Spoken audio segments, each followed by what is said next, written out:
गुरुर्ब्रह्मा गुरुर्विष्णुः गुरुर्देवो महेश्वरः गुरु साक्षात् परं ब्रह्म तस्मै श्री गुरवे नमः तस्मै श्री गुरवे नमः सच्चिदानन्दरूपाय विश्वोत्पत्त्यादिहेतवे तापत्रयविनाशाय श्रीकृष्णाय वयं नुमः श्रीकृष्णाय वयं नुमः ॐ योऽन्तः प्रविश्य मम वाचमिमां प्रसुप्तां सञ्जीवयत्यखिलशक्तिधरस्वधाम्नाम् अन्यांश्च हस्तचरणश्रवणत्वगादीन् प्राणान्नमो भगवते पुरुषाय तुभ्यं प्राणान्नमो भगवते पुरुषाय तुभ्यं प्राणान्नमो भगवते पुरुषाय तुभ्यं. We are in Srimad Bhagavatam, Canto 12, Chapter 12, verse number, I think 50, 51 we have to start. In the 49th verse, this topic is about what? A synopsis of the 12 skandhas.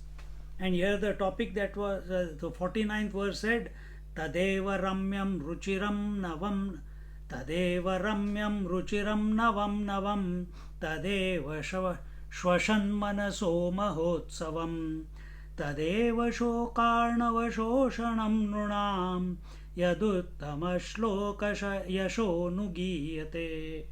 Yaduttama Shloka Yasho Nugiyate. Yashaha Anugiyate.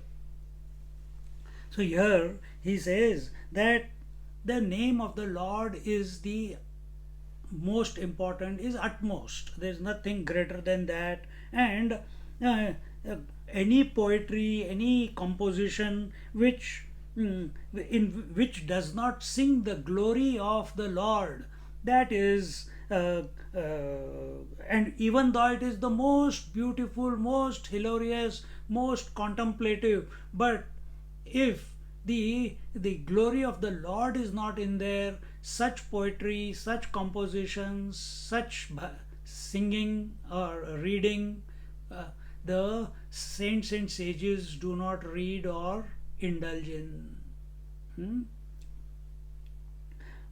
And for such most beautiful poetry which is without the glory of the Lord, only the crows go there, nobody else, not the saints and sages.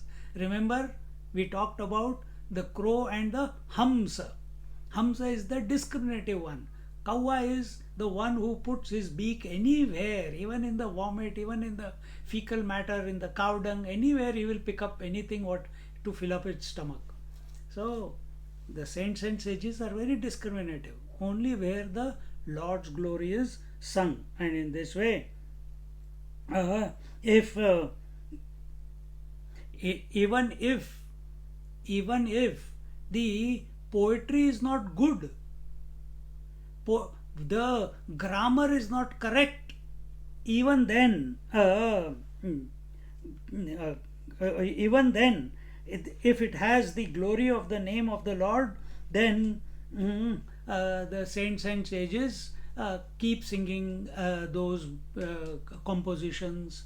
And you will see, if you open this Mantra Pushpam, which has all the suktams and Vedic meters, and even the Rig Veda, Yajurveda, many places there are many grammatical mistakes, but because of that we do not uh, accept that, but because they are singing the glory of the Lord. And in this way, it continues. Uh,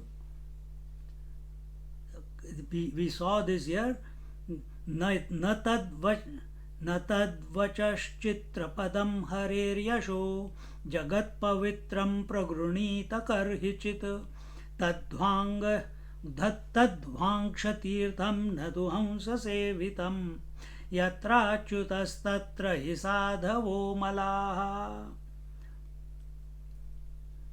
And in this way, in the 50th verse, he said that speech which is full of figurative expressions never utters the praise of Sri Hari, that are capable of sanctifying the whole world, is the delight of voluptuous men who wallow in the pleasures of senses like crows that feed upon the dirty leavings of food.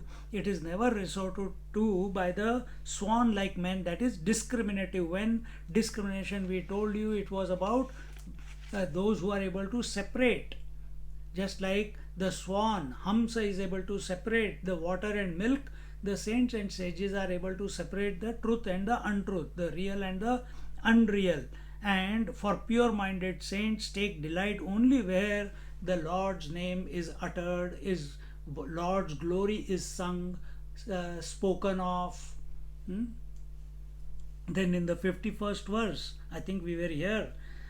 स वाग्विसर्गो जनताघसम्प्लवो यस्मिन् प्रतिश्लोकमबद्धवत्यपि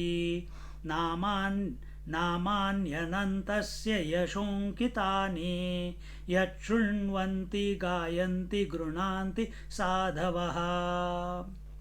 Here in the 51st verse he says, on the other hand, that composition alone which, though faulty in diction, which I have already told, bearing the impress, wipes out the sins of the people. It is such a composition that pious men, that is saints and sages, hear, sing and repeat to an audience. Their topic is never that topic which is devoid of the glory of the Lord. And now when all this is told, what is it meant? It is meant that we must move in that direction. We must bring about and expose ourselves to such an environment, like we are doing in Srimad Bhagavatam, that this is only once a week. What about rest of the day? We continue to expose ourselves, surround ourselves when we are alone or we are with people, that our theme is always the Lord. The theme is always about His glory. Glory does not mean just how great He was, how great His kul was, how great the 10 avatars were, how great what He did in the various avatars. No, that avatar, that Lord alone is expressing through our heart. That Lord alone is expressing through our senses and our mind. And what a Ashcharya, what a wonder of wonders, that He alone is the knower of the whole world, and He alone is the whole world, and He alone is the instruments. And such type of topics when we discuss, which have no conclusion, yet we indulge, because you cannot come to know the Lord through your mind or through your speech. So instead of allowing the speech and mind to immigrate towards the world and get lost in kama, krodha, lobha, moha, mada, matsarya, in ignorance, desires and karma, avidya, kama, karma, that is the granthi, avidya granthi. So we want to bring it out. The only way for that in this Kali Yuga is to sing the glory of the Lord. It is the simplest. It is the simplest way. And in these 3-4 verses, from 49th verse till here, till 51st verse, again and again, what is the disposition of the wise people? what is the disposition of the saints and sages? Is that saint lurking within our heart? Is that saintly disposition? Every one of us has. Every one of us involves into the world. Every one of us withdraws from the world. The one who withdraws from the world, not out under compulsion, but who withdraws from the world, seeing the ephemerality of the world, seeing the finitude of the world, and holds on to the Lord, such a person is saint. And somewhere in your heart you know it. That's why you are listening to satsangs. See? So give that sant within you, that sage within you, that wise person within you, which is your nature.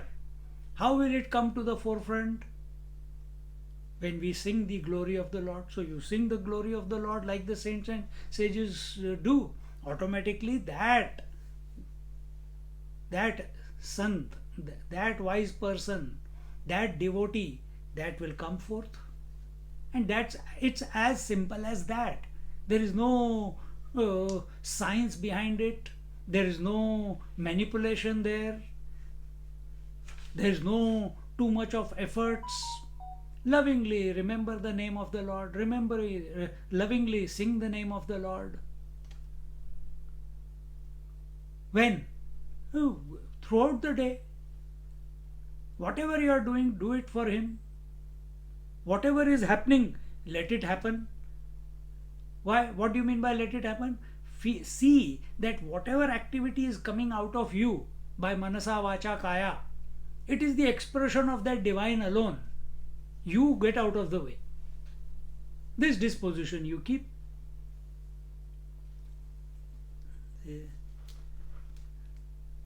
Understand, Bhagavad Mahapuran is the stories of the great devotees of the Lord. And each one of these devotees can be termed as a wise person or a saint or a sage. See? So in this manner, now let's come to the 52nd verse. नैष्कर्म्यमप्यच्युत भाववर्जितं न शोभते ज्ञानमलं निरञ्जनं कुतः पुनः शश्वतभद्रमीश्वरे न्यह्यर्पितं कर्म यदप्यनुत्तमम्.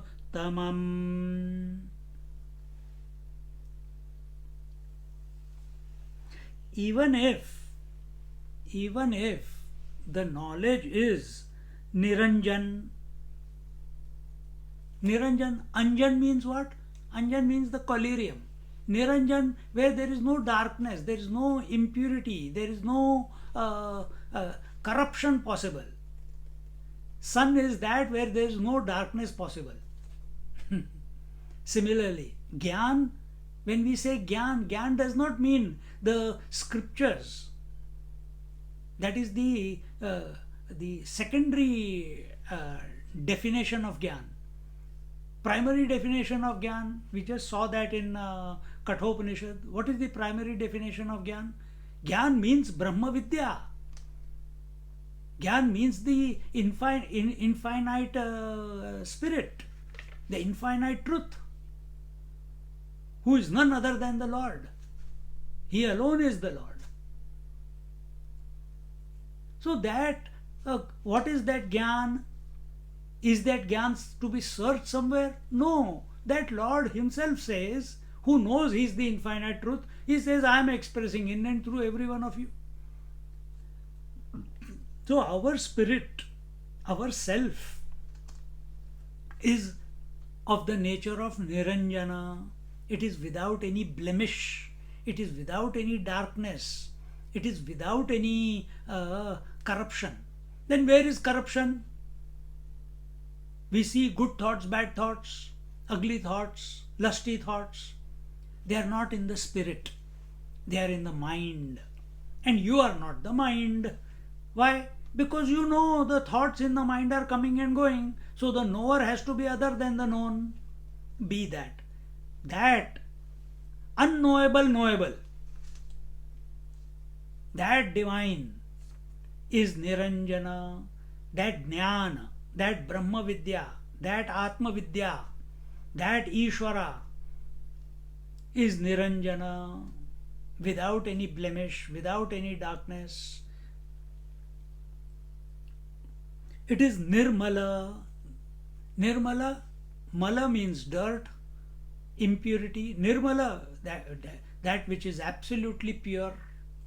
So that which is Niranjana, to that which the darkness cannot even touch, that alone can be Nirmala.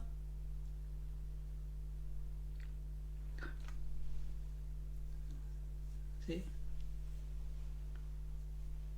But so here when he says Naishkarmyam api achyuta bhava varjitam. Naishkarmyam, you are practicing Naishkarmya, meaning I am not the doer.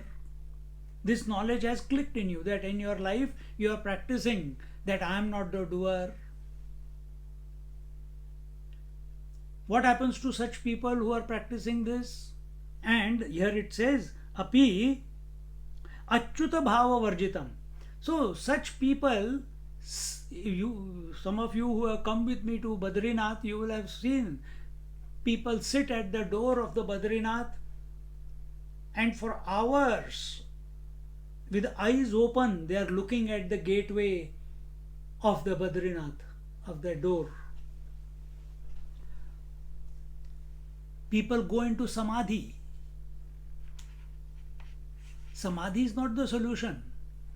Samadhi does not allow thinking to take place. Samadhi happens where there is no thought eruption in the mind. Enquiry is possible, remembering the Lord is possible, singing the glory of the Lord is possible, only if there are thoughts in the mind. See?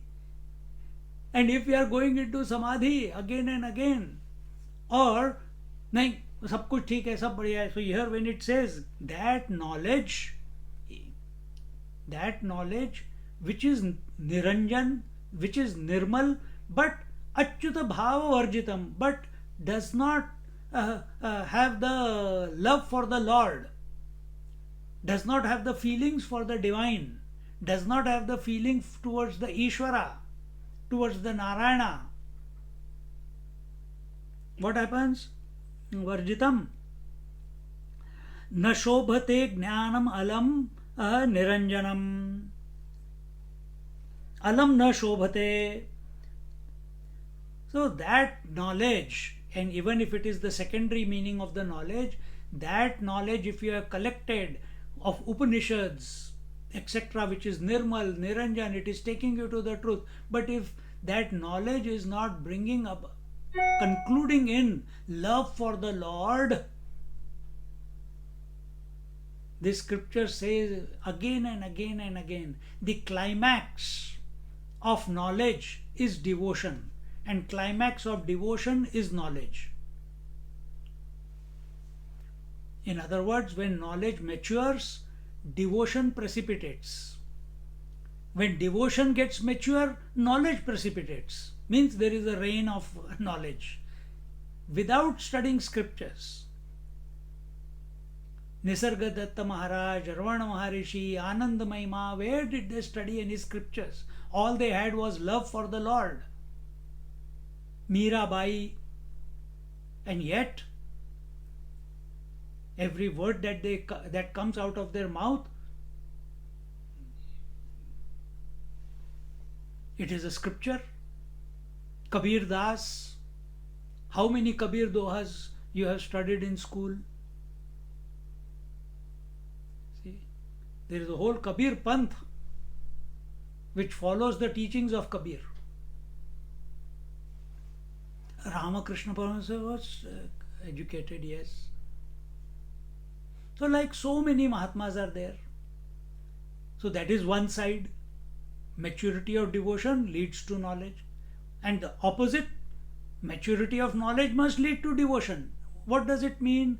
Maturity of knowledge must lead to devotion. The Sarvatmya Bhav must come. Knowledge is there is only one without a second. You have realized that Atma is one without a second. And what is devotion? Sarvam what is that? Sarvam Khalvidam Brahma. That Atma is all pervasive. So when we move around in the world, and that devotion meaning love towards the whole world does not express out of us, then somewhere something has gone wrong in our knowledge. See? And it is not going and hugging every person on this world. Love here, as our teachers tell, or scriptures also say, in Vivek Chudamani we saw, that when it comes to the elders, how does love express? When it's elders, respect and reverence must be given. When it is your contemporaries, friendliness should be there. Those who are younger to you, forgive and forget. And those who are criminals in the society, be indifferent towards them. This is how love expresses.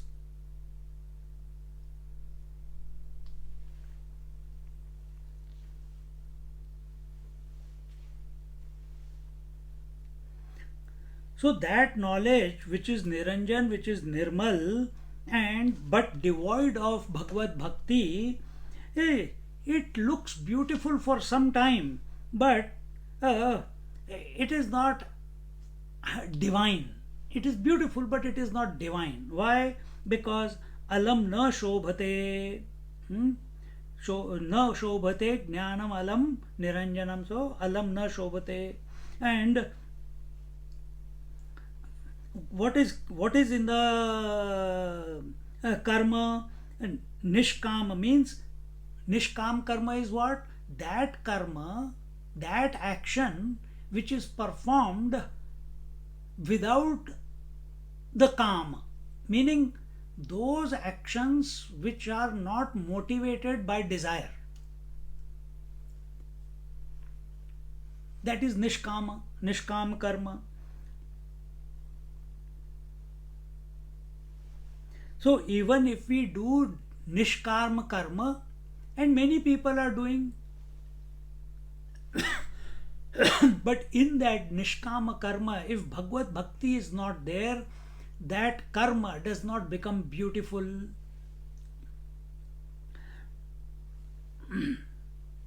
And then he says what?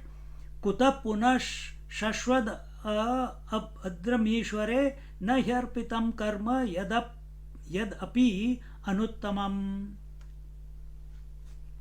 And continuing, anuttamam.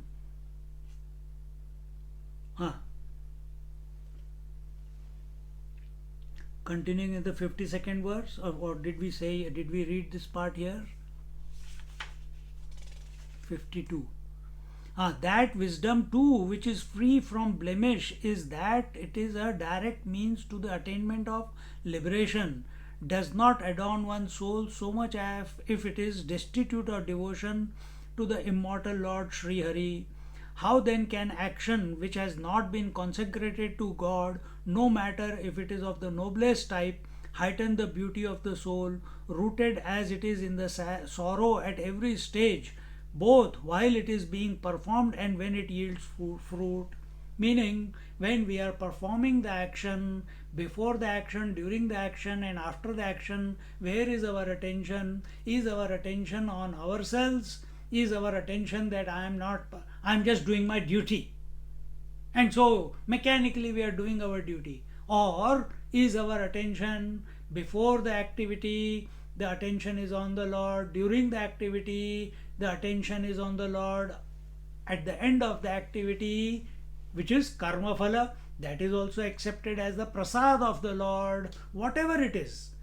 Not divide, not broken up into I like this result or I dislike this result. Devotee never says that. It is taken off as a prasad. When we go to the temple, whether the prasad is more salt or less salt or too much sweet or less sweet, you don't complain, you take it as a prasad with full devotion. Same way, when nishkamya karma is done, when activities are done or karma is done, karma, understand difference between activity and karma. Karma is activity plus ego, activity plus ownership of doing the action, activity, that is called, plus doership, that is called karma. Every karma will give you karma phala. Karma phala is binding, it will accrue merit or it will accrue demerit. Merit points, demerit points. If you get merit points, your insurance bill will be less. Demerit points, insurance will be more. But if our attention is on the Lord, activity is still going on. Breathing is an activity, seeing is an activity, hearing is an activity, digestion is an activity, the activity of waking, dream and sleep is going on. There is no what you call, no merit and demerit there. They are naturally taking place. Recognize this. So karma leads to karma phala. Kriya means activity without doership. It also leads to kriya phala. But kriya phala is non-binding, karma phala is binding. And how do you make? So here what he is saying is, if someone is performing nishkama karma, performing karma without the motivation, any motivation of a result, without any desire for a result, but that action is devoid of the love for the Lord, it becomes dry, it becomes it has got no, what you call, beauty in that. And therefore and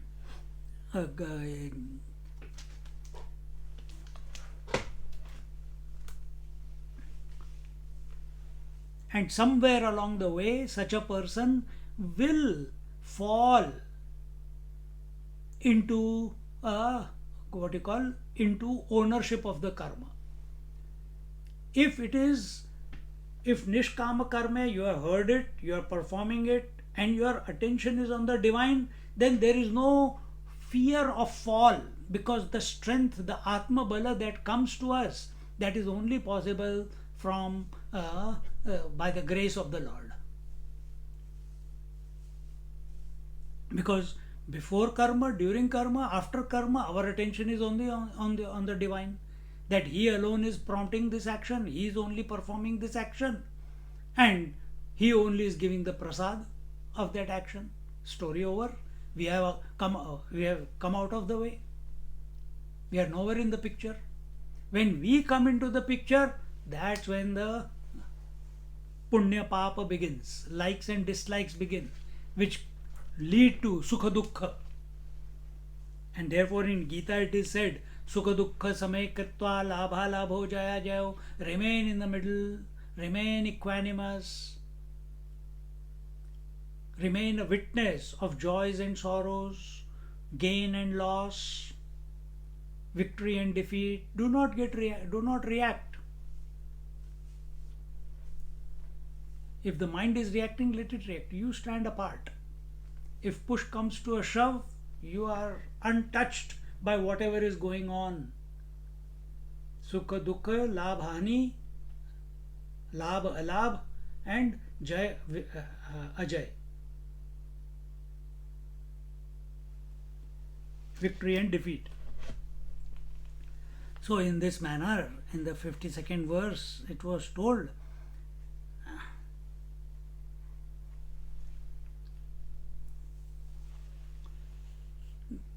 because when action is being done, we get tired, we get exhausted.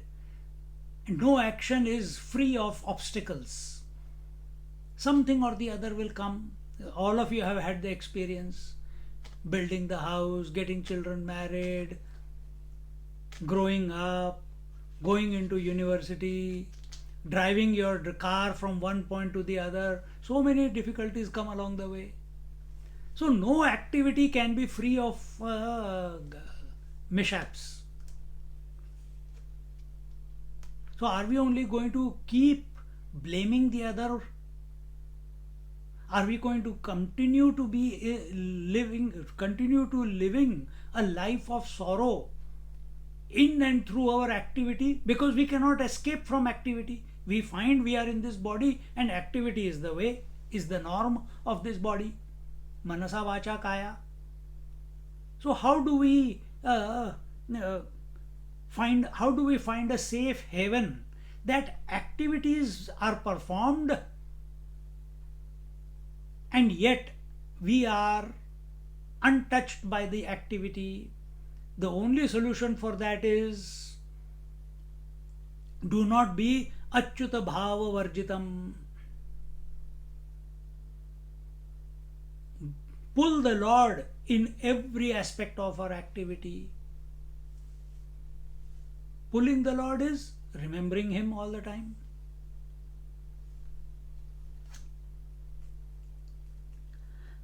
So नैष्कर्म्यप्यच्युत भाववर्जितं न शोभते ज्ञानमलं निरञ्जनं कुतः पुनः शश्वतभद्रमीश्वरे न ह्यर्पितं कर्म यदप्यनुत्तमम्. Continuing in the 53rd verse, यशश्रियामेव परिश्रमः परो वर्णाश्रमाचारतपः श्रुतादिषु अविस्मृति श्रीधरपादपद्मयोः गुणानुवाद श्रवणादिभिर्हरेः.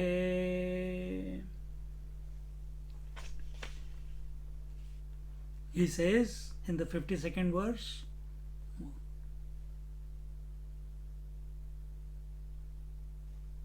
what I read was the 52nd one. That wisdom and all that, that rooted at it as it is in sorrow at every stage while it is being performed, and when it yields its fruit. That is the 52nd one now. Oh, sorry, I'm somewhere I'm going wrong. Oh, this is the 53rd. Okay, 53rd. The great pains taken over discharging the duties pertaining to one's varna, grade in society, and ashrama, stage in life, austerities and learning, etc., culminate only in glory and prosperity. Through the utterance and hearing, etc., of the praises of Sri Hari, however, is secured unceasing remembrance of the lotus feet of that spouse of Sri, the goddess of fortune. See, here he says, "O Brahmanas, you are great," because here our Sutji Maharaj is telling, na? Sut Maharaj is saying, to whom? Shaunakadi Rishi. He is saying, "O Brahmanas, you are great. You are that you do so much bhakti of the Lord, because they are continuously all the saints, sages, rishis of those times, all the brahmanas who are gathered there. What was that? Why are they gathered there? Because it's the Shravan Mas. And during the rains, they used to come and listen to the glories of the Lord. Other time, rest of the year, what they used to do? They used to be performing actions. What actions? Depending upon wherever they are. If they are Brahmins, if there are rishis and etc., they will be doing the Agnihotra, they will be doing the Havan, home. Kshatriyas will be doing theirs, Vaishyas will be doing theirs, the Shudras will be doing their activities. And yet, they are having time to come and listen to the glories of the Lord. So Sutji is very, very very impressed by them. He says, "You have come here, that's why I am able to speak. You ask me the questions, and every throughout the Bhagavad you have seen many times he has the Shaunak ji has asked the questions, prompted what next, what happened here, what happened there, and Sut ji had to continue speaking. So here Sut ji is saying that you people are great, you people are great devotees of the Lord, and because of your repeated questioning, you made me remember the Lord so many times, and I was, because of your questions, I was able to remember him and narrate his Leela, his stories by way of his devotees to you people. And he is showing his gratitude towards all these thousands of not only saints and sages, but also people from all the varnas who are sitting there. What are the varnas? Brahman, Kshatriya, Vaishya, Shudra. Brahman, Kshatriya, Vaishya, Shudra is not determined on the basis of birth. Brahman, Kshatriya, Vaishya, Shudra is determined on the basis of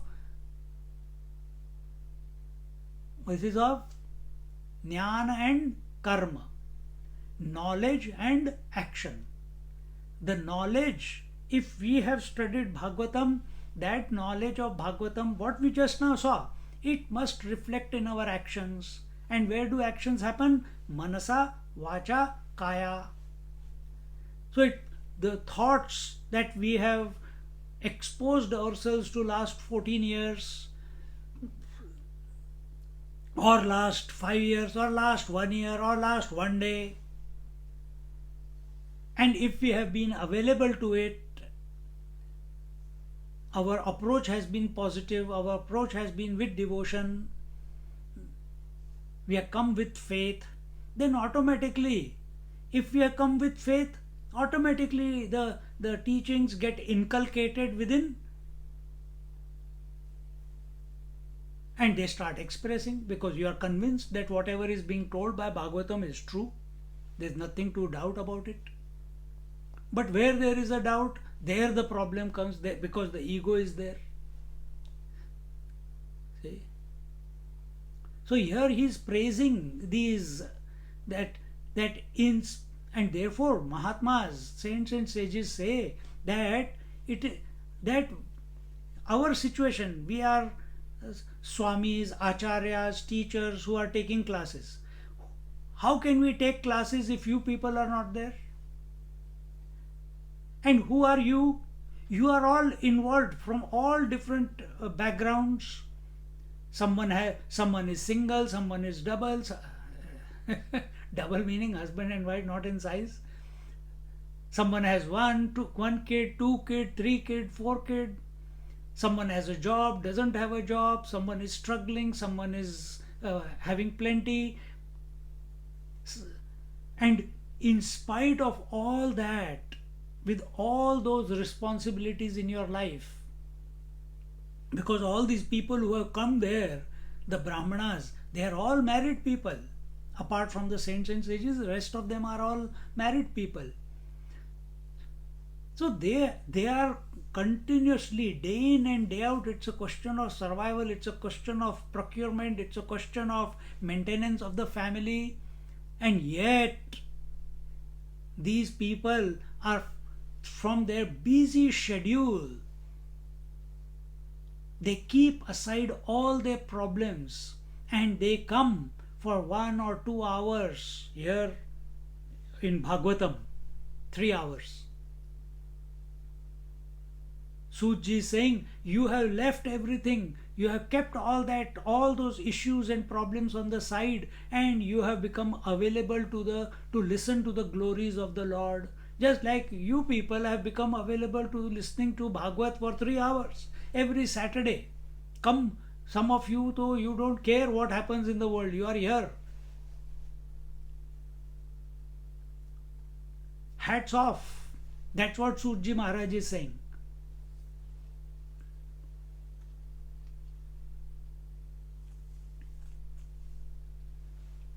So he says, where the great pains taken over discharging the duties pertaining to one's own varna. So, what is the duty of Brahmana? Why Brahmana, Kshatriya, Vaishya, Shudra? Brahmana must not live for earning money. He must live for the truth and disbursement of the truth, for no exchange. He lives on dakshina, he lives on bhiksha. That is a Brahman. Kshatriya, yes, there is a little bit of aham there, and therefore he takes the guidance. He is naturally inclined to be a leader, he is naturally inclined to be the caretaker, organizer. Vaishya, now to organize you require resources. The Vaishya gives the resources. He is naturally the Baniya, not the Baniya in the wrong sense, but the natural acumen to gather resources. Kshatriya naturally brings people together, leads them. Vaishya naturally knows how to gather the resources, whatever is required.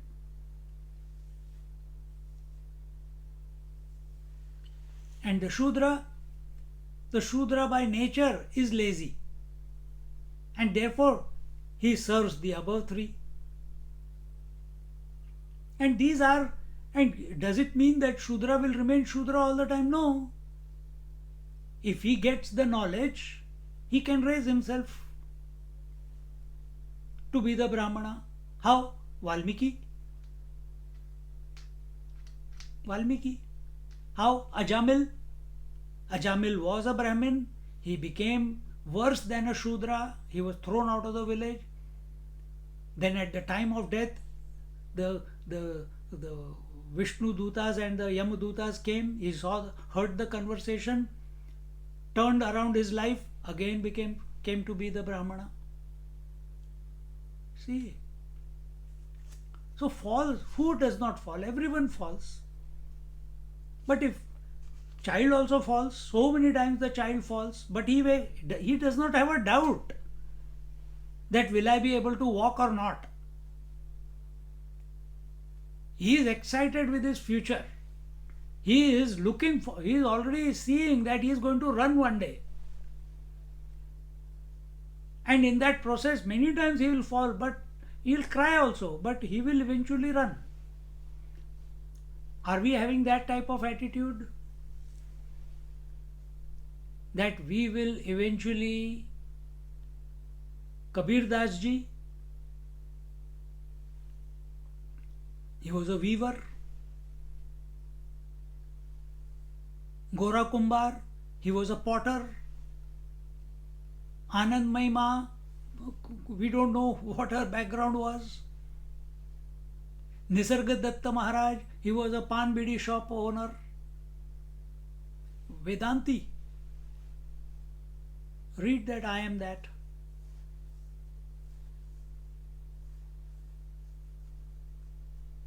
So the truth is our nature, and this freedom is given to all of us. And the names which I just took, they were all from the lowest category, because the society defines them that way, that they are Shudras. But according to scriptures, if they are having the knowledge and they are acting according to that knowledge, then they are Brahmins. See? Annamalai Swami, he was a devotee of Ramana Maharishi. Not one word of scriptures he ever studied, but established in the truth.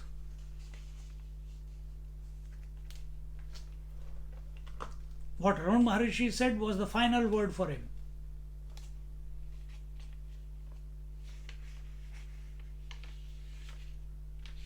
And here we want that Guru Maharaj must listen to what we say.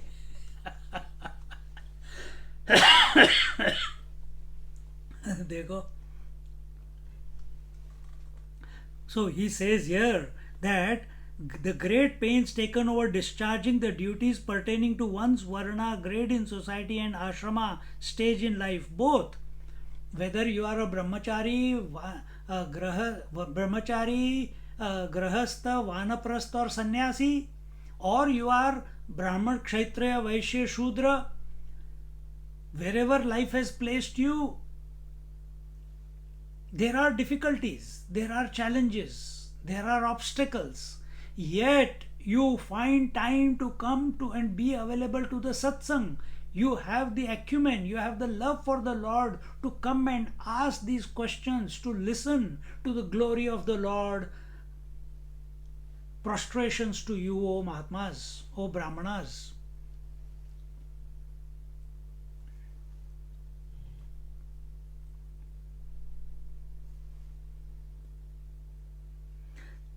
Through the utterance and hearing, etc., of the praises of Sri Hari is secured unceasing remembrance of the lotus feet of that spouse of Sri. So wherever the Lord is, his wife, who is the spouse of Lord, who is she? Lakshmi Mata, Sri Lakshmi. She cannot have an independent existence apart from the Lord. So, if you are continuously thinking of the Lord, the Shri, she will be also blessing you. Look at the Sudama story.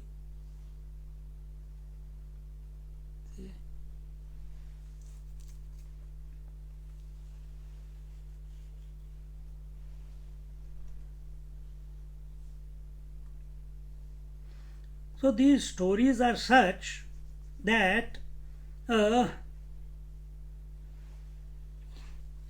you have again and again asked questions and made me remember again and again the glories of the Lord and narrate them to you. And and here when he says avismriti Sridhara Pada Padmayoho Gunanuvada Shravanadibhi Harehe.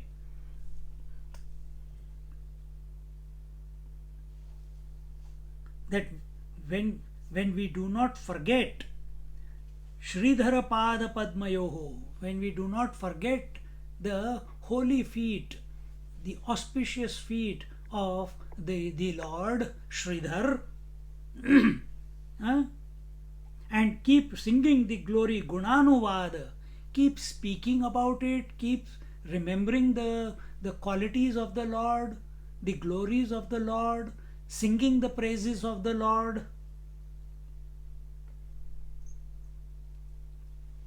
Gunanuvad Shravanadi Viharihi. So, both those who speak as well as those who hear, both are blessed. Both are blessed. To such people, those who are speaking on the glories of the Lord, in this case it was Sudji Maharaj, here it is Swami Paramananda. And who are the Shrota? There it is all the Shaunakadi Rishi and all the Brahma, Kshatriya, Vaishya, Shudra, all of them who are gathered, thousands of them. And who are here? All of you who are listening. Both are blessed. Auspicious comes to both, not only to the listener, also to the speaker. Because the one who is speaking, he is the first listener. This mouth is speaking and this ear is listening first. And therefore it is told, what? Never chant the name of the Lord in your mind. Chant the name of the Lord loudly. Rama, Rama, Rama, Rama, Rama, Rama, Rama, Rama, Rama, Rama. जोर से बोलो, so that you are hearing your own chanting. But without this purification of the Vaikhari, and we straight away go into the mind and mental chanting, after some time mind is chanting the mantra and it has got many windows open inside.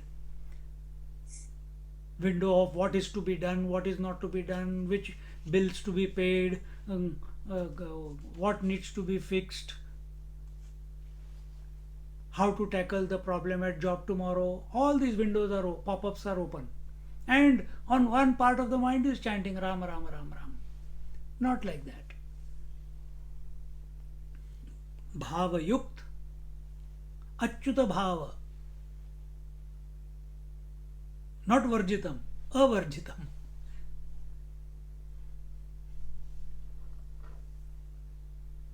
Continuing in the 54th verse, avismriti krishna padaravindayoh क्षिणोत्य भद्राणि शमं तनोति च सत्त्वस्य शुद्धिं परमात्मभक्तिं ज्ञानं च विज्ञानविरागयुक्तम्.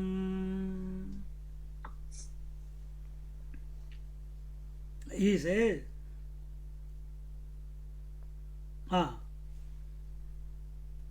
same thing he is saying here, avismriti Krishna padaravindayoho. It is really great that unfailingly you hold on to the feet of the Lord, you remember the glories of the Lord, you are singing the praise of the Lord, and padaravindayoho kshinotya bhadrani shamam tanoti cha. It is a foregone conclusion. What? That your mind will withdraw from the unwanted. Shamam. Shamam means, Shama is control of the mind. Dhamma is control of the senses. So by the grace, when we are in tune with the divine and in love with the Lord, directly proportional to that love, to that surrender, to that devotion, will be our withdrawal from the world. Meaning, what does withdrawal mean? Does not mean that you will stop functioning in the world. No. Withdrawal from the world means that you will, while remaining in the world, you will not be affected by what is going on in the world. Shamam. So here he says, kshinoti abhadrani shamam tanoti. Abhadrani, all inauspiciousness will be withdrawn. See? And how is it possible? Only when avismriti, when you do not forget to hold on to the feet of the Lord. If I think of light, automatically I'll move away from the darkness. If I think of fearlessness, automatically I'll move away from the fear.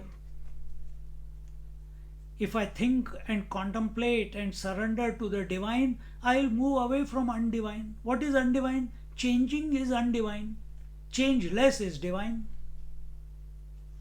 And who is that changeless? The Purushottama, that Achyuta, that Sri Hari, that Narayana,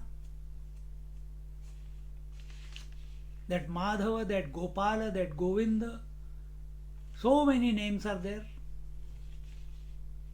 Sahasranama.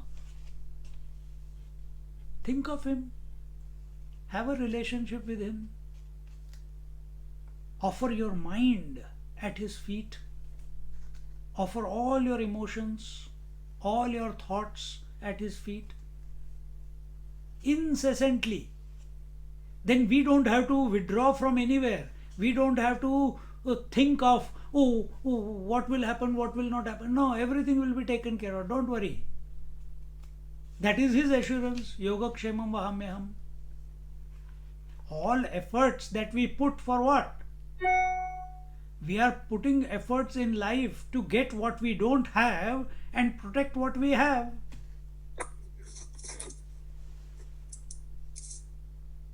And protect what we have. But when we apply ourselves or offer ourselves at the feet of the Lord, there and then, there and then, when we take refuge at His feet, when we have surrender to at His feet, when we have love for His feet, Krishna Pada, Avismriti Krishna Padara Vindayoho. Avismriti. Vismriti means forgetfulness. Avismriti, non-forgetfulness of the feet of the Lord. Vindayoho,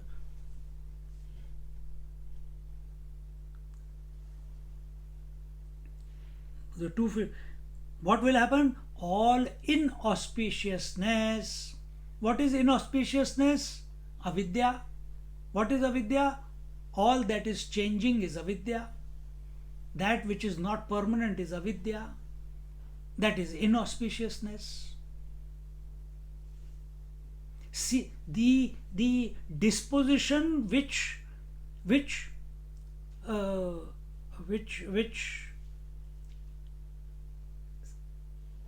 accepts. You see, eyes are same. Every Mahatma has the same eyes before he got realized and after he got realized. Same senses, same mind. So what was before? Before he was validating the differences.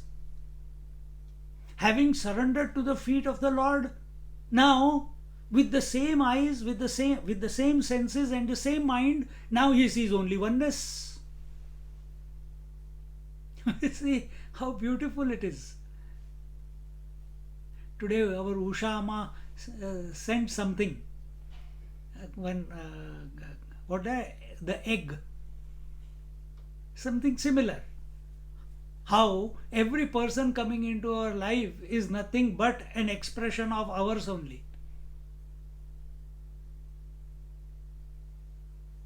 See?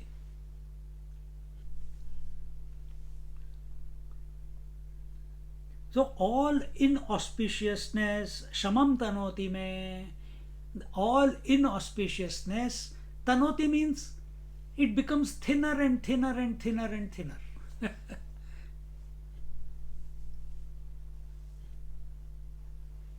Right now, problems are so much. If you are stuck on the road, car is flat tire, you don't have RACV, oh my God, I don't know how to change, I don't know this, I don't know that. Big problem, isn't it?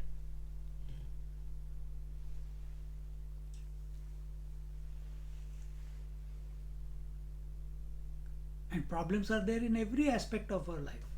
When we are world oriented, when we are accepting the differences, when we are accepting the sense of otherness, when we are accepting the duality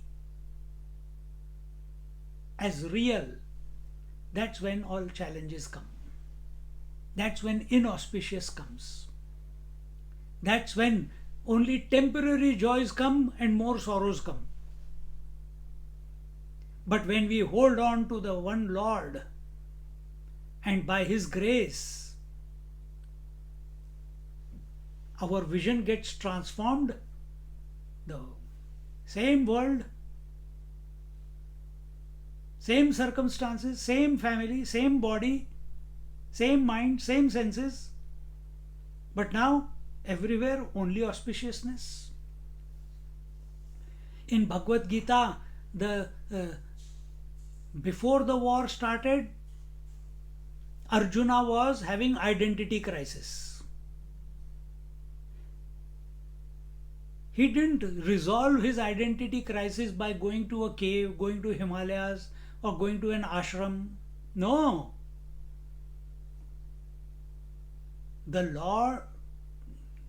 The scenario of the Bhagavad Gita is the man of action.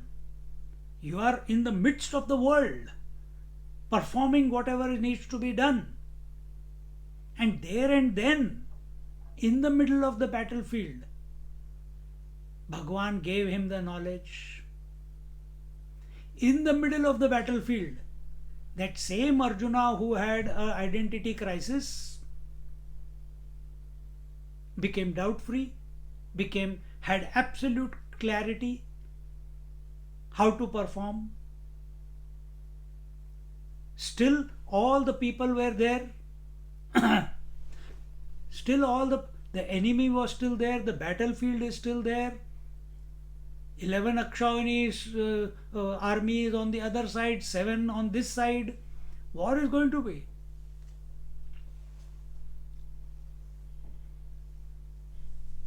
So this crisis that we are in, what is our crisis? The same crisis as Arjuna. What was Arjuna's crisis? How can I kill my brothers? How can I kill my teacher? How can I kill my grandfather? How can I kill my guru? Oh, so it means if it is not your teacher, you can kill that teacher. If it is not your guru, you can kill that guru. If it's not your brother, then you can kill the other. So your problem is only because it is my teacher, my guru, my grandfather, my brothers. So that where my is there, where a relationship is there, that's where the problem is. But on the battlefield, if this question, this doubt, because of which this approach which brought about the crisis for Arjuna on the battlefield, why didn't Arjuna think about it before the war was declared? Why in the middle of the battlefield?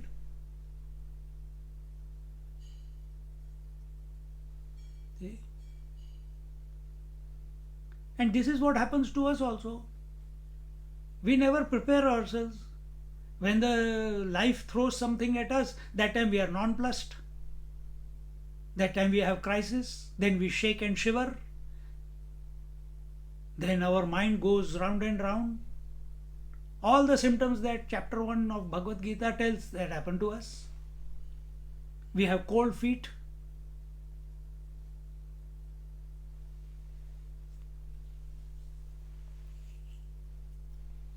Then how do we come out of it? How do we come out of it? Only by recognizing that this whole thing is the Leela of the Lord.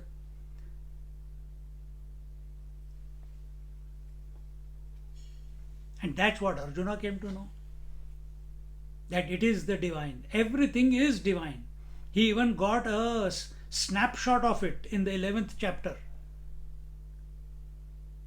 And thereafter, all the darkness in his mind became null and void, was removed in toto. Meaning, now there was no more any doubt.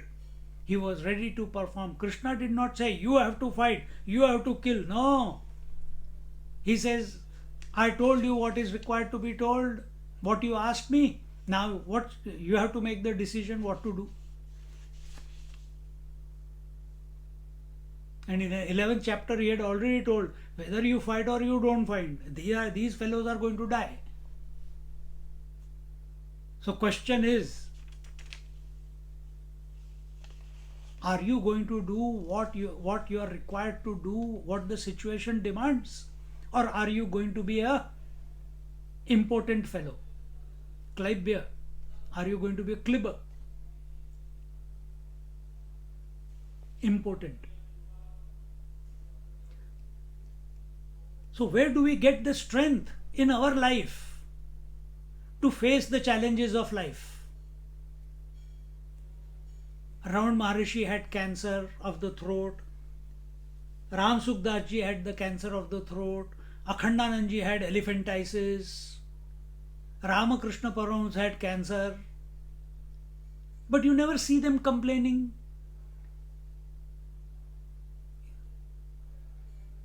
They are not seeking attention because of the pain. That's what we have read. When Raman Maharishi was asked, he says, I am the cancer. Cancer is not separate from me. Do we say, I am the pain? Little bit pain, we want to run, do this doctor to that doctor, to acupuncture, to Ayurveda, to this, to that. See? So who gives us this strength? Only that one who is the most powerful. Who is most powerful? The Lord, the Ishvara, the Achyuta, the Keshava. So hold on to his feet.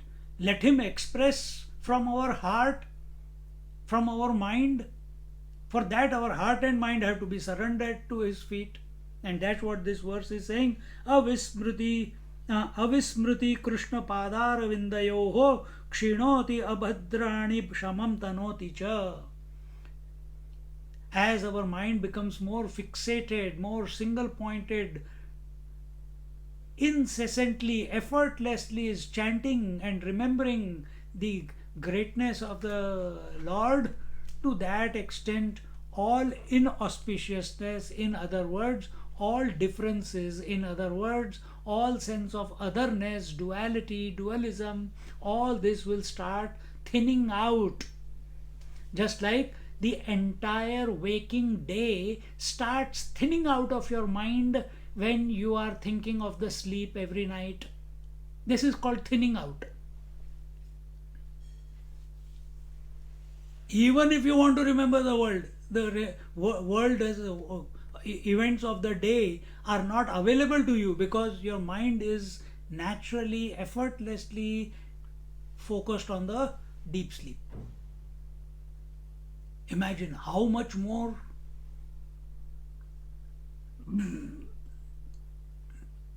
potent it will be when we are focused on the feet of the Lord. Deep sleep is only abhava, it's absence. It's the thought of absence according to Patanjali Yoga Sutra. See? Avismriti Krishna Padara Vindayoho Kshinoti Kshinotya Bhadrani Shamam Tanoti Cha Sattvasya Shuddhim Paramatma Bhaktim.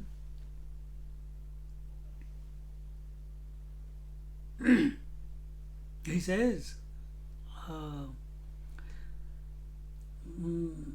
where are we?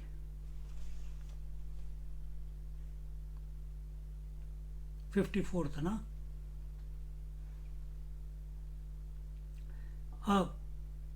Ceaseless thought of the lotus-like feet of Sri Krishna puts an end to all evils and increases tranquility of the mind, enhances purity of the intellect, stimulates devotion to the Supreme Spirit, and promotes spiritual enlightenment coupled with self-realization and dispassion.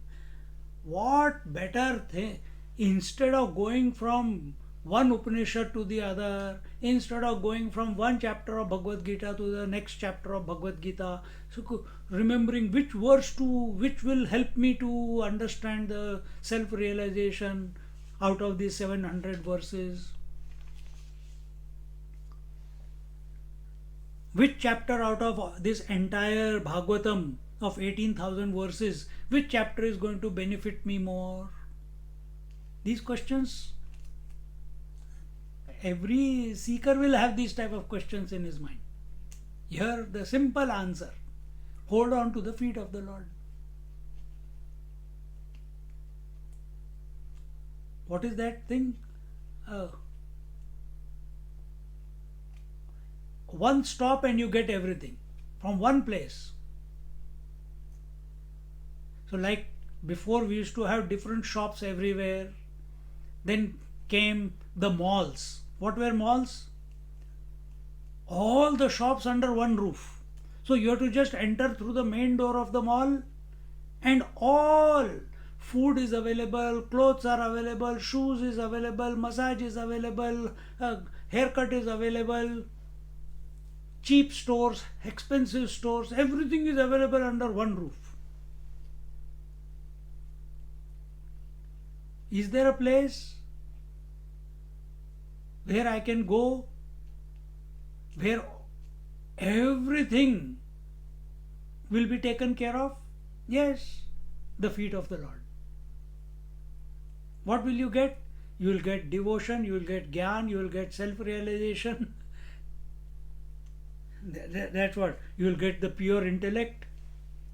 All these things he is told here. Continuous. Uh,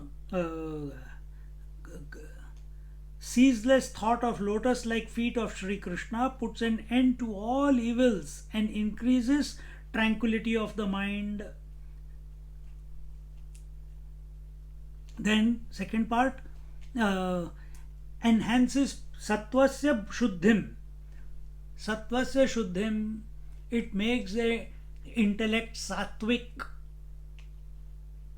The more differences are on account of sattva rajas tamas. Sattva rajas tamas are expressions of Maya. And who is the Lord? Who is Mayapati? So now you choose. You are all intelligent people. You know what leverage is. Getting maximum return with minimum effort. So you want to run after so many things and get results, or you want to run after one and get all the results. And then one stop shop where everything is available is the Lord. It brings about, when you keep thinking of the Lord without your knowledge, sattva shuddhi, sattvic intellect will come about, pure shuddha intellect, pure intellect will come about. So he says, enhances purity of the intellect, stimulates devotion to the Supreme Spirit. When you keep thinking of the Lord with faith and dedication and love, the love keeps increasing. Surrender keeps increasing.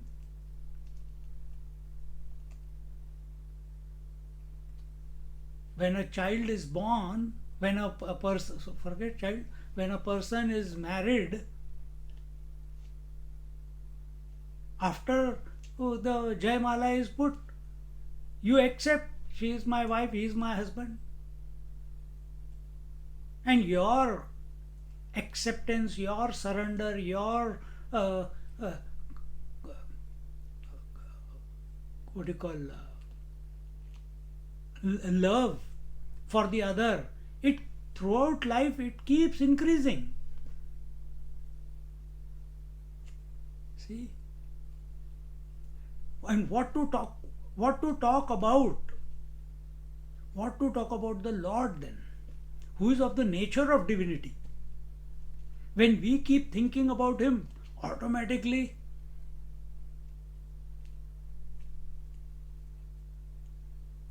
they say, no, bad begets bad, good begets good. So when we think of good, when we think of divine, it wants more and more and more attention of yours. And in this way, stimulates devotion to the Supreme Spirit and promotes spiritual enlightenment, Paramatma Bhaktim, Jnanam cha Vijnana Viraga Yuktam, and promotes spiritual enlightenment coupled with self-realization and dispassion. Dispassion towards, better word for than dispassion, udasinata, an indifference towards the world. What is the best way of functioning in this world, you know? You think Ramana Maharishi, Nisargadatta, all the great saints and sages, they did not live in this world, they lived. Then what was their disposition? They are functioning through this body, they have mind, they have senses, they are getting difficulties in life. There are ups and downs in their life also. Then what is their disposition? Oh, it's a divine disposition. That's a cop-out.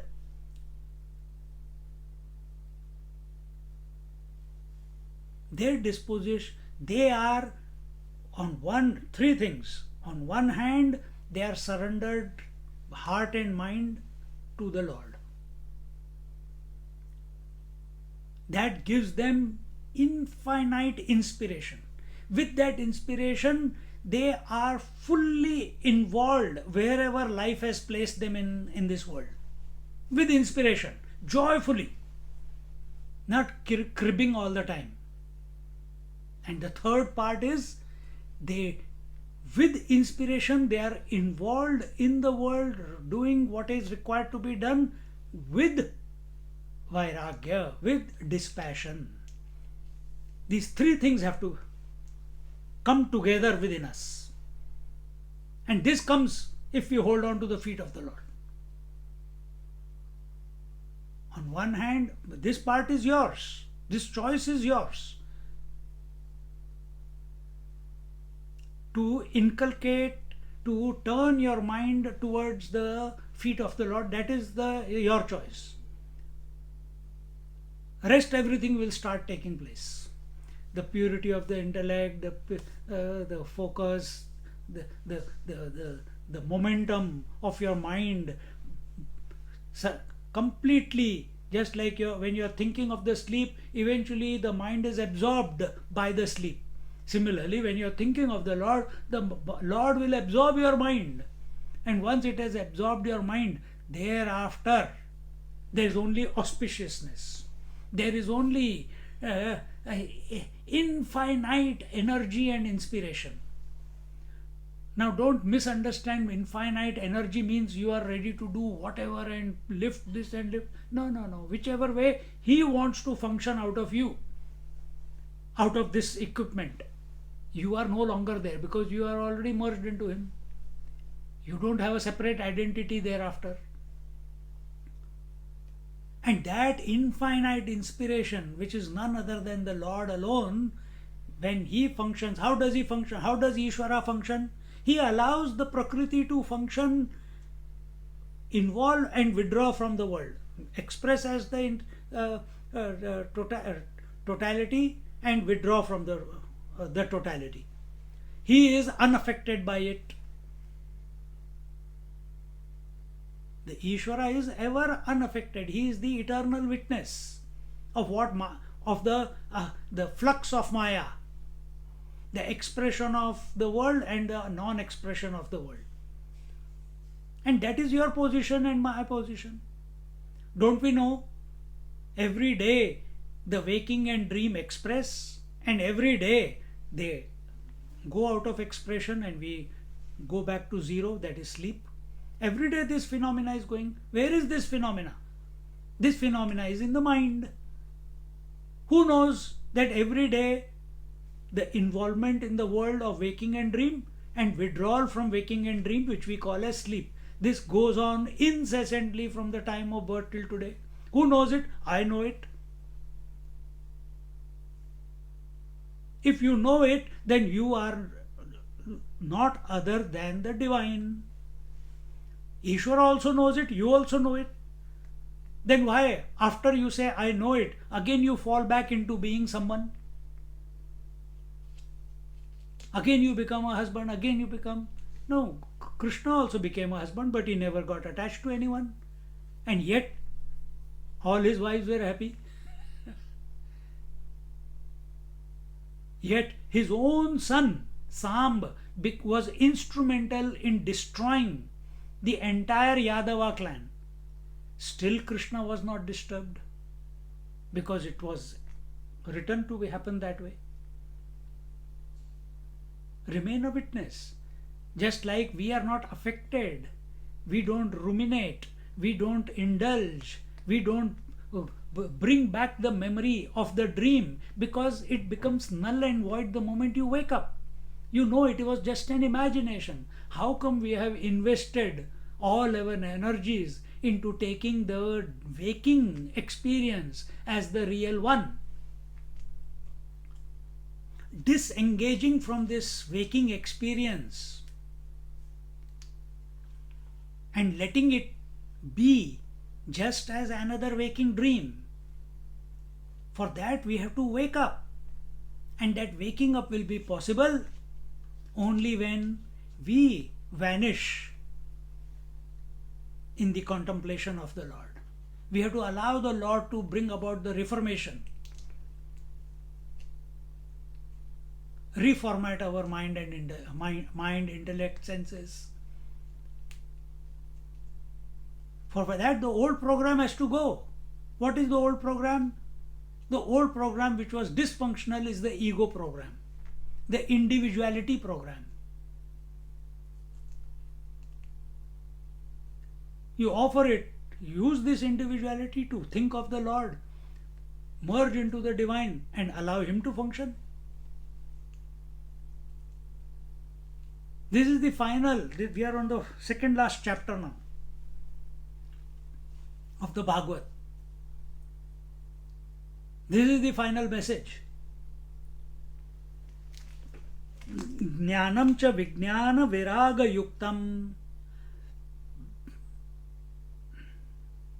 Jnanam and cha vijnanam. What is jnanam? Spirituality. Vijnanam, the method of spirituality. Vijnan means the science. Everything he reveals. And the Vairagya also.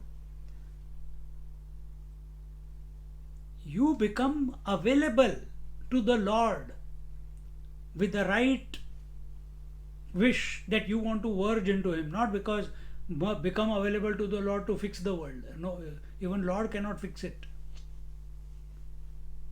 Why? From His point of view, the whole world is He alone. How can He fix it? He allows things to be as they are.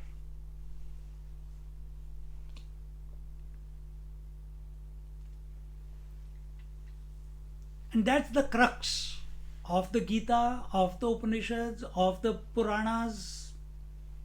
And here we are doing the Bhagavad Mahapuran. This is the crux. This transformation has to come within us. And that transformation only the Lord can bring it about. For that, the requirement is we must be available to the Lord. How do you become available to the Lord? By chanting His name, by remembering Him. So many examples, ways were given. Continuing, Yuyam dvijagryavat bhuri bhaga yachashvadatmanyakhilatma bhutam narayanam devamadevami sham ajasra bhava bhajata viveshya. In the 55th verse he says, Oh, you are highly blessed. O jewels among the Brahmanas, in that having installed in your mind Lord Narayana, who is the adored of all, and as such has no other object of adoration, and who is the inner controller of all, constantly worship Him full of ceaseless devotion as you are. Sudji Maharaj is singing the glory of all the devotees by way of the saints, sages, Brahmanas, and all the four Varnas who are sitting there. He is calling all of them as Brahmanas. Why? What is the basic requirement of the Brahmana? Who is a Brahmana? Determined by knowledge and action. So here the knowledge is all of them are devotees of the Lord Narayana, and the action is they have weaned themselves away from their daily rut of the day, daily chores, daily responsibilities, and made themselves available. So their mind said, I am the devotee of the Lord, and the action followed that, and they came and sat at the feet where satsang was going on.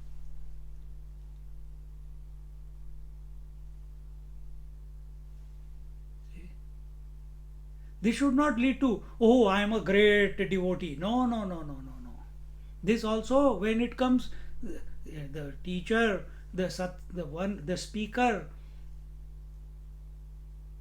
he'll always praise the audience so that he inspires them.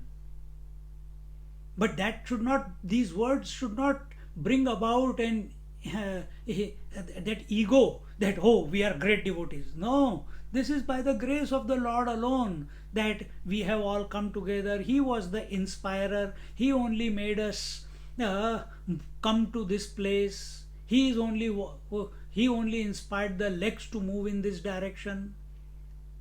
He is the inspirer who is keeping us uh, uh, sitting here and listening to the entire Bhagavad.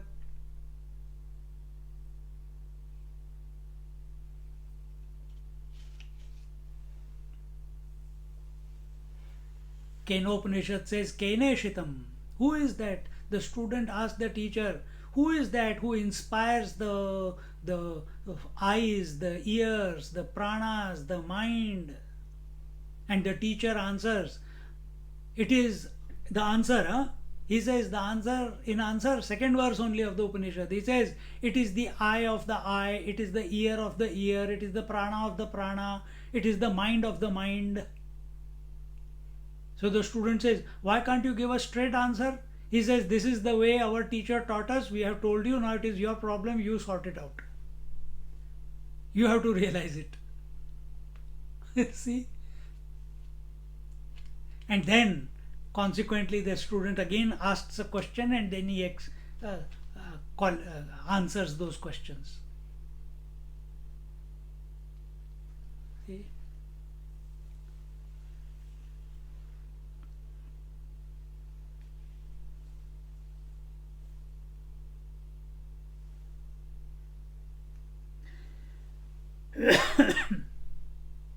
In the 55th verse he says that, O dwell among the Brahmanas, in that having installed in your mind Lord Narayana, who is adored of all and has no other object of adoration, meaning you are ekagra chitta.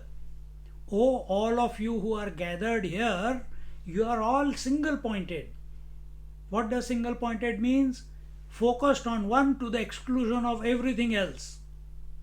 You are focused on Lord Narayana. You have the feet of Lord Narayana established solidly in your heart and mind, and you are not distracted by anything else. Now here Sudji Maharaj is telling all these thousands of people who are gathered. Same thing Lord also says, where he is telling, Ananyas chintayanto mam ye jana paryupasate. He who thinks of me exclusively, meaning without any distraction, I take care of him. So here Sudji Maharaj is bringing to his lips what his observation is. The greatness of these people, that from where far and wide, from Himalayas, from different villages, you go to Haridwar, Rishikesh, and the holy Tirth Sthan in India during the Shravan Maas. So all these farmers and everyone come and gather together, listening to the Sankirtan and the Katha.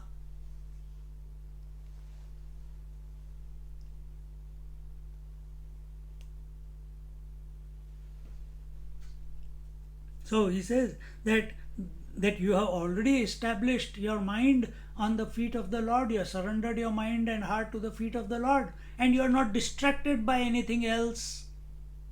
You are not giving your mind any other option. The love is whole soul for the Lord. That's why you are here at this moment.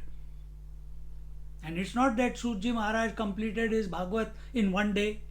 It was whole month they were there. Who is the adored of all and has no other object of adoration. You are not distracted by anything else. Look at that beautiful rainbow, look at that beautiful tree, look at the beautiful Gangaji. No. Your attention is totally on the Lord, and that's why you are sitting here and listening to the satsang, not distracted by anything else. And who is this object of adoration? The Lord Narayana. He is the inner controller of every being. He is the Atma. Inner controller is, he is the Atma of every being. Not just human beings, of every living being, including a mosquito, spider, ant.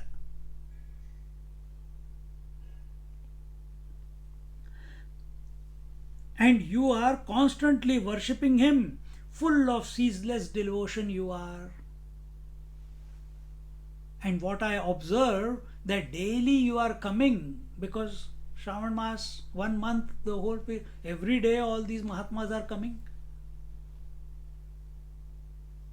Or every day all the people are coming.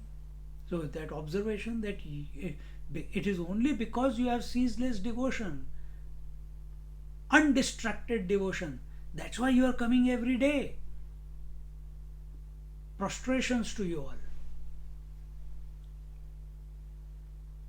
Then he says, now having said that, what is that? Narayanam devam shisham ajasra bhava bhajata visheshya. This is what that you have placed Narayana in your heart, and you are totally, who is the God of all gods, and with an unflinching devotion, you are disposed. To such people who are having these qualities of the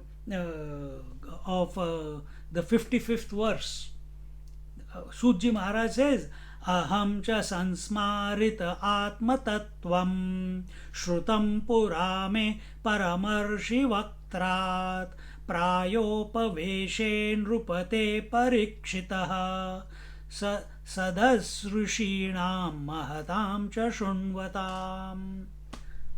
He says, I am so blessed that I have been reminded by you of the expositions of the true nature of the Supreme Spirit contained in this Purana, which I listened to the other day from the lips of Sri Shukdev Ji Maharaj, the great seer, in the assembly of eminent sages, who also listened to it while King Parikshit sat on the bank of the Ganga with a vow to fast unto death.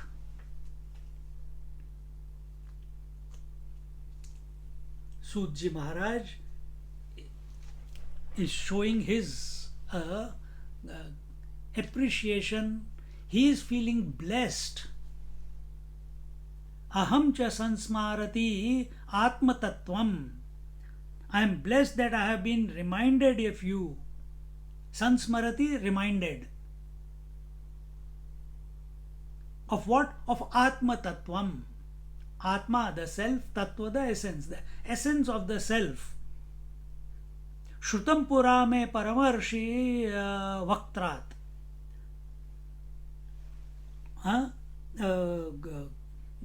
The Atma Tattvam, the Supreme Spirit, contained in the Purana.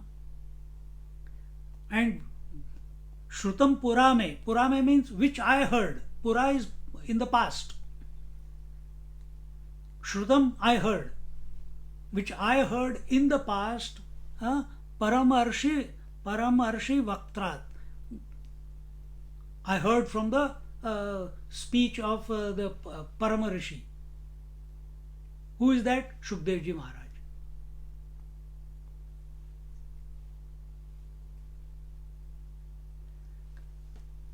When the speaker has this type of disposition, when the teacher has this type of disposition, that he doesn't have the arrogance that I am a great teacher, that without me, what will these students come to know? That I am doing great service to all the people who are coming to the satsang. When this arrogance is not there, for that, as much as the devotees are keeping the name of the Lord, the remembrance of the Lord in their heart and mind, even more should be the disposition of the teacher. Only then satsang comes out. Where there is aham. So, but see, that Sut Maharaj is saying aham, I. Saying I is not wrong, because in communication you have to say I. So it is not a statement of ego. Without ego, this communication cannot take place. Without ego, Sutji Maharaj cannot give a lecture uh, to the Shaunakadi Rishi. Without ego, we will use. What is the difference between ahankar and ego? Now this is technical difference. When we say ego, ego is that which takes ownership of everything. And our ego is, I am the seer, I am the hearer, I am the teacher, I am the father, I am the mother, I am the sister, I am the body. And what is ahankar? This is ego. Both words. In Sanskrit, ego means ahankar. But what is the true ahankar? Ahankar is that principle without which life cannot express through this body.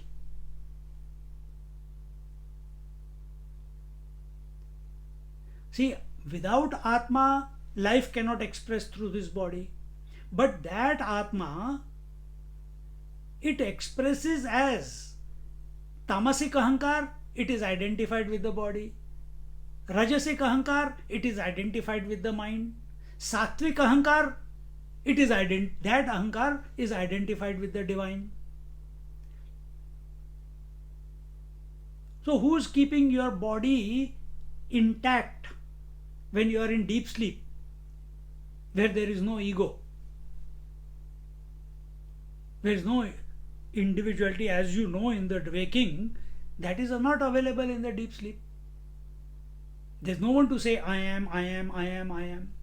Then who is keeping the body together? What is that principle which is keeping the blood pumping, the heart beating, the breath going, the body healing or aging, whatever? What is that which is keeping all the 5 elements with which this body is made? Who is keeping these 5 elements together? It is that ahankar. It's the principle. And it is not one per person. It is not one per person.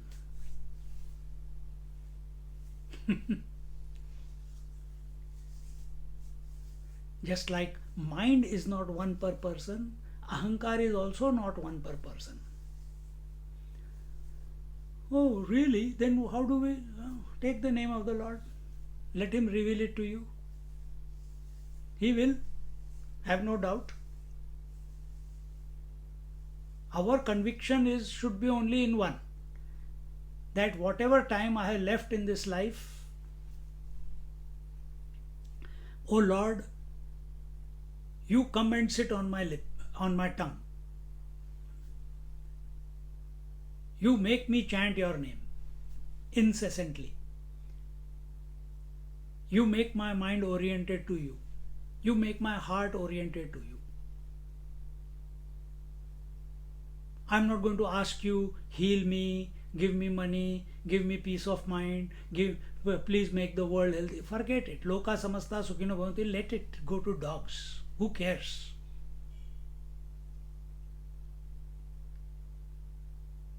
Because you think of Loka samasta sukhino bhavanti, you have forgotten Lord. Only then you can think of the world. When you have merged into the Lord, thinking of the Lord, from Lord's point of view, there is only Lord, there is no world. Such a person is called Mahatma, Sant. So, aham cha sansmarati atma tattvam. It is because of you, great people, all Brahmanas, all the great devotees of the Lord who came and asked me the question, the representative of all those 10,000 rishis and grahasthas who had come there, the representative was Shaunaka Rishi. And Shaunak Rishi is asking the questions. That's how the Bhagavad began. And he says, because of you, I was able to revisit, recontemplate on the आत्म तत्वम, यही है ना आत्म तत्व, हाँ atma tattvam, the essence of the self, the infinite spirit, the supreme spirit, which I had heard from the mouth of Sri Shukdev Ji Maharaj just some time ago, along with other sages. Prayopaveshe Nrupate Parikshita. And this discourse by Shukdev Ji Maharaj was given when to the great emperor Parikshit, just before his conclusion of life. Sadasya rishinam mahata cha shunvatam. Sadasya rishinam mahatam. Yeah, all great rishis had also come there at that time to listen to that discourse. So what is the difference between the discourse of Shukdev Ji Maharaj to Parikshit and the discourse of Bhagavad Gita by Krishna to Arjuna? Arjuna is not come to the battlefield to die. He has never lost a war in his life. Whereas Parikshit, he knows he has got only 7 days left to live. Arjuna doesn't know. He is going to live many years. He is not at the end of his life. Parikshit is at the end of his life. Here, how to die, the art of dying, how to prepare yourself mentally, what orientation, what is that final salvation, how will that come about? The whole secret of that was revealed. Whereas for Arjuna, it's not a question of am I going to die, what should I know. There it is establishment of dharma and removal of adharma.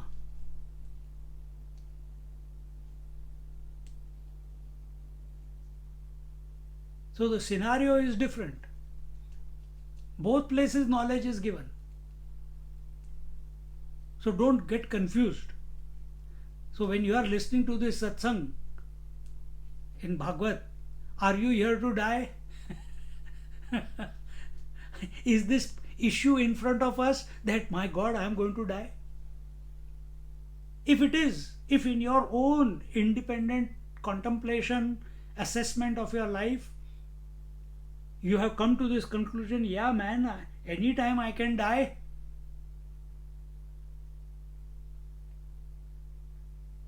People are dying even in their young age.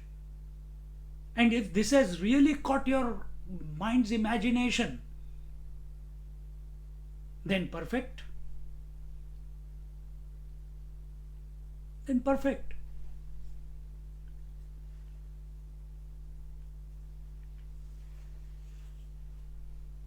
But if this thought doesn't come to you about death, who thinks about it? They think of their birthdays. Who thinks of death days?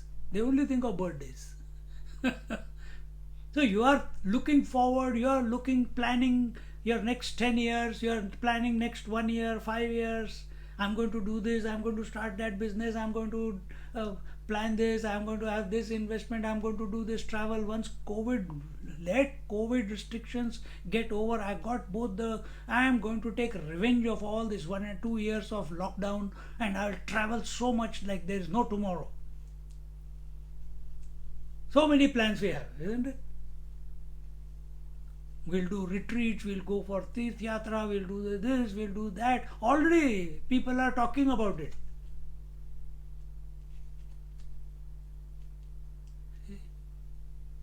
So you're not thinking of death. You're thinking of your future. You're planning ahead. Then Bhagavad Gita. How to function. But the conclusion in both of them is the same. In Bhagavad Gita also, Arjuna came to this conclusion that everything is the Leela of the Lord. All he has to do is perform 110% where life has placed him. Thinking of the Lord, contemplating on the Lord. What is Parikshit told? He is also told the same thing, that this Lord alone is the Antaratma and it is indestructible, and you are that.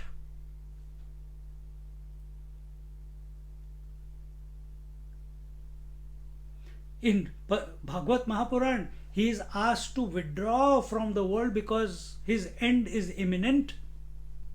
And in Bhagavad Gita, Arjuna is asked to function in the world as an expression of the divine. There's no question, there's no end there. He's not afraid of his death. Parikshit is also not afraid of death, but he knows, he has come to know that death is imminent, it is coming, because the Rishi Kumar comes and tells him that, oh, I cursed you, only 7 days are left. See? So in the end, this Atma Tattva, it is indestructible. Whether you are in the world or after this world, it is always the same. World is a superimposition of this Atma Tattva. See? Thinking of the Lord and becoming ineffective in your daily life, something is going wrong somewhere. If we are devotees of the Lord, the Lord must express as infinite inspiration in every activity that this body gets involved in. Not involved by will, but it's inevitable. Some activity will be there. Eat joyfully, talk joyfully, walk joyfully.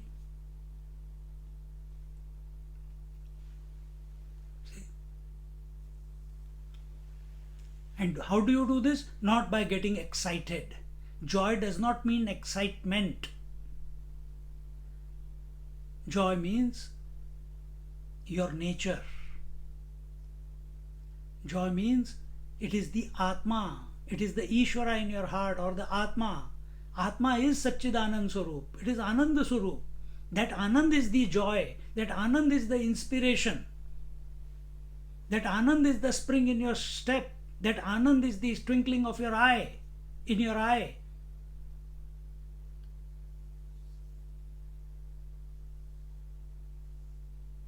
Because that Anand is the nature of the Lord. And that Anand is your nature. It is not that you are getting involved in the world to collect Anand. No, you are of the nature of Anand. Indestructible.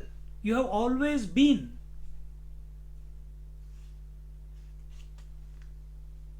And that's what Parikshit realized, that he is of the nature of Satchidanand, and let the snake come and bite, Takshak come and bite the body. He was already.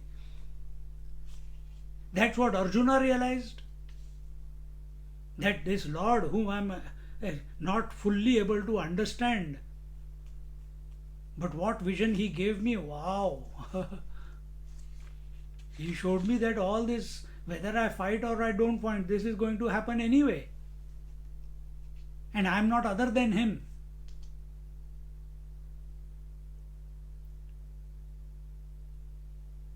So he functioned, he fought the war, but now there was no me and mine. There was no I, there was no aham and mama. Mama is mine. And if you live in this life with relationships, creating relationships and getting caught up in relationships, not only with your family, but with anything or anyone, it will lead to a crisis. And if you look at your life, it's many small crises along the way. Then what do you do? Like Krishna does. He lives in everything, crisis or no crisis. He is ever untouched by joys and sorrows. He is ever untouched by ups and downs of life. He is a mere witness. You be the mere witness. How to be the mere witness? Hold on to the feet of the Lord. It will come about. अहं च संस्मारित आत्मतत्त्वं श्रुतं पुरा मे परमर्षिवक्त्रात् प्रायोपवेशे नृपते परीक्षितः सदस्य ऋषीणां महतां च शृण्वताम्. Now let's, क्या time हो गया? Now we'll leave it here. We'll start from verse 57 in our next class. So think about these things. This is the conclusion.